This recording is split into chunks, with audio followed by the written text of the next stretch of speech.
Hello, I'm back. It's Sarah. I should cough before I start the thing. But anyway, okay, the next step, after you've gotten all your supplies and everything, the first thing you want to do is get these patterns off the wood, because generally what I would have, you would have your pattern like on a separate piece of paper, like from this book or whatever. You wouldn't have to worry about this part because this comes with the pattern on the wood. Generally the wood would be plain. So all I did was I laid both these pieces on my scanner and just scanned it, and I got the printout, and then I was able to go ahead and base coat. So if you want to, then the next thing you need to do is to trace the pattern, but we're going to do that while we're letting this dry. We're going to go ahead and base coat real quick, and then we'll come back and trace the pattern. But before you base coat anything, you got to get that pattern onto a piece of paper or trace it or something, because you're going to lose it if you paint first. So just going to set that aside. Ooh, sorry. I'm sorry. Sorry, camera.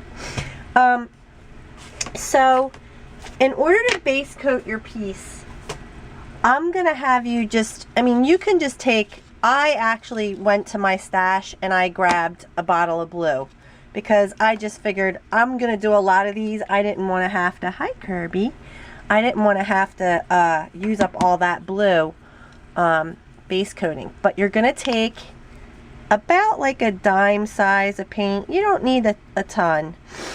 And about the equal amount of all-purpose sealer or varnish or something that you're going to mix into the paint that's going to make it seal the piece. So I'm not a scientist. I don't know the correct reasons why. I know there's polymers in paint. I know there's plastic. You shouldn't rinse it down your sink. That's what I've always heard. And I'm just brush mixing this, and I actually use an old grungy brush that I have. I never really use a good brush. This is like my what was her name? Judy, oh no, what was her name? The one stroke lady. Anyway, her brushes are used to having a lot of paint in them, but this is covered in paint, and I base coat with that a ton. But all right, so the first thing you're gonna do, just take your raw wood. Let me make sure, I don't know if I'm gonna put this on the shirt. Take your raw wood and just load your brush up with paint and cover the piece with paint. That's it.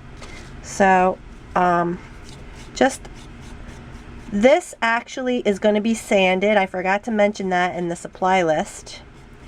I'm sorry, that's my bad. But I have a little piece of fine grit sandpaper right in my drawer that we use for paper crafting too, you know. So anything that can just be to get this, you know what, I don't think I mixed enough paint. Kirby, you're making it difficult. Get down. Sorry, I love her, but she's just interfering. Her little head is like sticking up onto my desk. I think she's looking for a Q-tip. She likes Q-tips. So you guys would mix a little, maybe a quarter. Mix a quarter and a quarter. Like a size of a quarter. Do you know what I'm saying? Like money. And then base coat your piece. I'm really not worried about it. If you don't seal this, it's fine. But in general, when you paint a wood piece, you do want to seal the wood, because, like I said, you want to have the best surface available. It's gonna, if you do all these techniques and you're on a bumpy, not sanded surface and stuff, it affects what the outcome of the whole piece looks like. So in order to get the best result, you start out with the best surface that you can. So I'm gonna finish this off camera. I just wanted to show you. It's just like, I do a nice slick coat. I try not to leave ridges on there. Like, you don't want to put your paint down and leave big ridges. So just kind of go over them. But I would go around all the sides and cover that completely. And then set it aside to dry. Now, I have one that I've already done. I'm just going to put my brush right in my paint bucket. And I don't know if you can see this, but it definitely brought the nap of the wood up. So this is one coat. This is just like what I did to the other one, but it's very rough. The surface is rough. So I'm going to take my, what do I have here? I have, this is very extra fine, I think, 400 sandpaper. That's really fine. This one's, I think it's still considered fine, but it's 320. You know what, I'm going to use this one, the 320 right now, because I just don't know how it's going to do. And I'm going to just take it off camera, and you can hear me just sanding. Yeah, it's definitely pulling off more, like if you hit the edges, it's going to leave your edges raw. But I am going around the edges because those are rougher. And in general, a lot of people would have sanded their piece before even painting it. But I saved, I hate the sanding. I hate the prep, all the prep work. I hate that. I like to actually get down to the details. That's my favorite.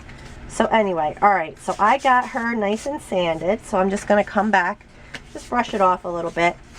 And now it's absolutely smooth. And I have taken off a little bit, like some edges, because it was a pretty thin coat of paint.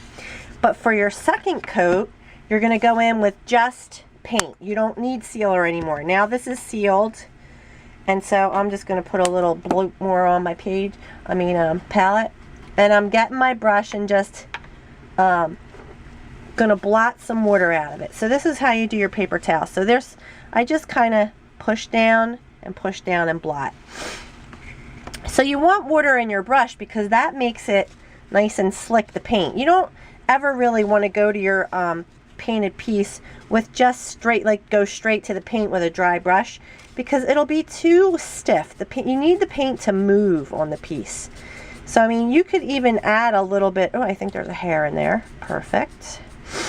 But you want it to move. You want it. I'm actually. I think this. No, that's good. That's good. Nice and creamy. Not quite watery, but creamy. Like what's a good consistency? I'm gonna run out of paint again. My goodness. But if it feels like the paint is not slicking, like sliding across the piece, add a little water to your brush, because it's better to have 2 or 3 even thin coats of paint than I'm going into my water, because I'm gonna try and gather up some of this paint with my water, like water it down and get everything that's left here. Alright, and I'm going to turn my piece. Always turn your piece, because it just helps you get into those nooks and crannies that you might not be able to reach. This is a small piece, so have no problem getting into there. So, okay, so now look at that. That's nice and smooth. And you may need to do another light sanding. Just lightly sand. We don't want to take off any paint the next time we sand, but we want to make sure it's nice and smooth. So I'm going to set that aside and let it dry. And we're at 8 minutes. I think I'm going to continue on and splice these two together so that, because we're on the same subject, I just want to get the piece prepped. This is base coating the piece and getting it prepped. So the next step, once all that's dry, I have one that's been painted twice and it's sanded. And the next step is, okay, well, while you're waiting for drying, you're going to trace your pattern onto tracing paper, which I've already done, so I won't do that on camera, but I'm going to show you. If you, well, I don't have one that's not painted now, but if you wanted to skip this part about getting it onto your, all right, hold on, I'm going to come back because I'm 9 minutes. Be right back.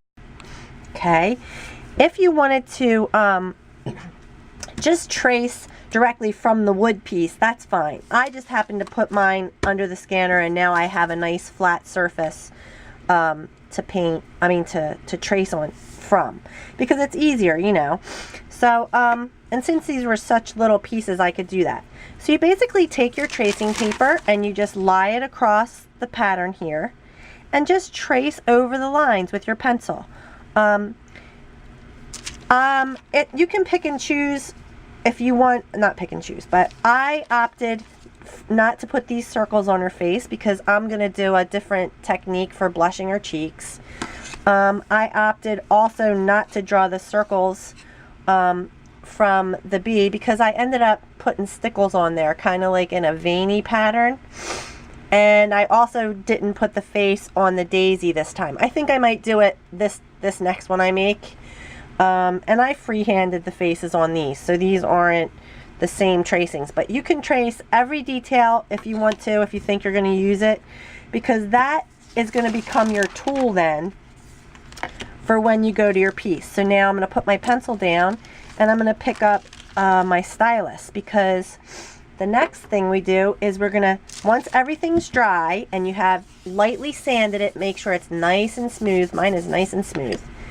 I'm going to grab, and I said this before, well-worn graphite. Look at this. You can tell. I mean, I've traced a lot of things with this. If you happen to have a brand new piece of graphite, that's fine. Just know that you may get smudges on here and all types of things. It does not matter. We're going to erase the graphite off on afterwards. After we base coat, all that graphite will either be covered with paint or it'll be, we can erase it. I think there's something called mineral spirits too, that if you stick a Q-tip in the mineral spirits, that'll also take off your graphite. So now I'm just going to arrange this on my piece with a little smidge of room around the edges, because that's how she was. Remember, she wasn't right to the edge. I'm sorry, I'm sniffing. I have a cold. And that fin is not on the piece. There we go.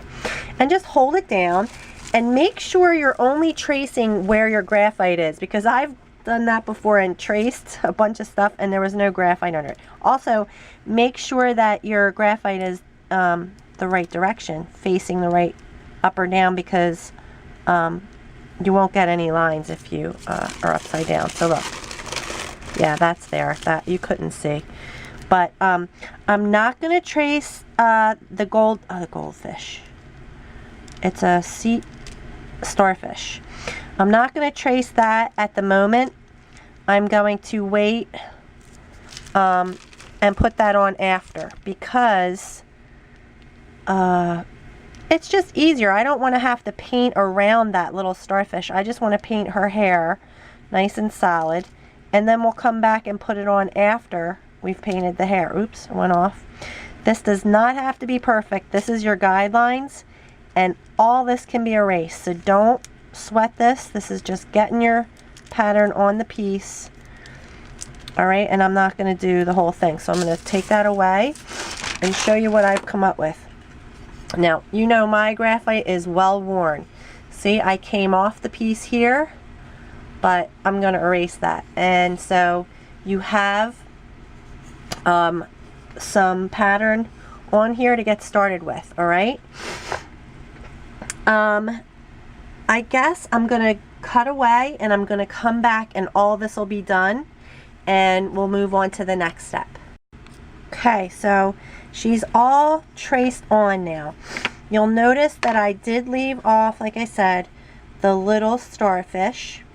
I did put the big starfish on, and that's personal preference, because you could paint her whole body and then add on, see I missed a little spot there, then add on the starfish after. But I did, the other one I did this way too, so it wasn't too bad, and I think you can learn to fudge around things. You leave off the face details because we're going to base coat her face, and that's the other, I think I mentioned, we're going to need flesh tone color. Now, if you just want to paint her green, yellow, white, pink, orange, I don't care.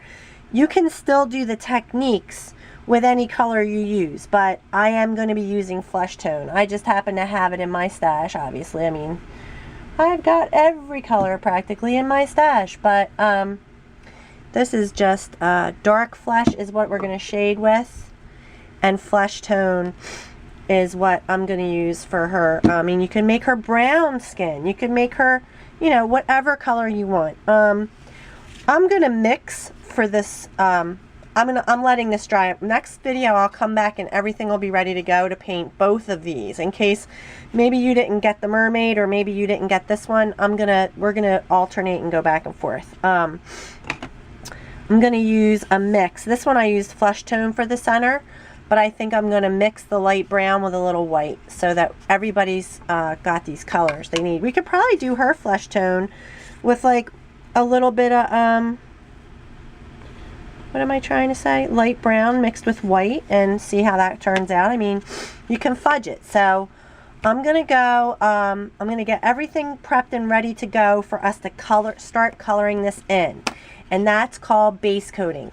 We're going to get at least 2 nice thin coats of color on everything. Red on her hair. I mean, you can make her hair blonde if you want, or brown, or whatever, black. I don't know.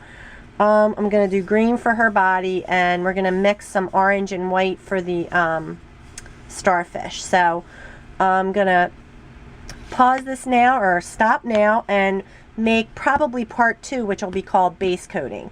So that was considered prepping your piece, and now we're going to go into base coating. Okay guys, thanks for watching.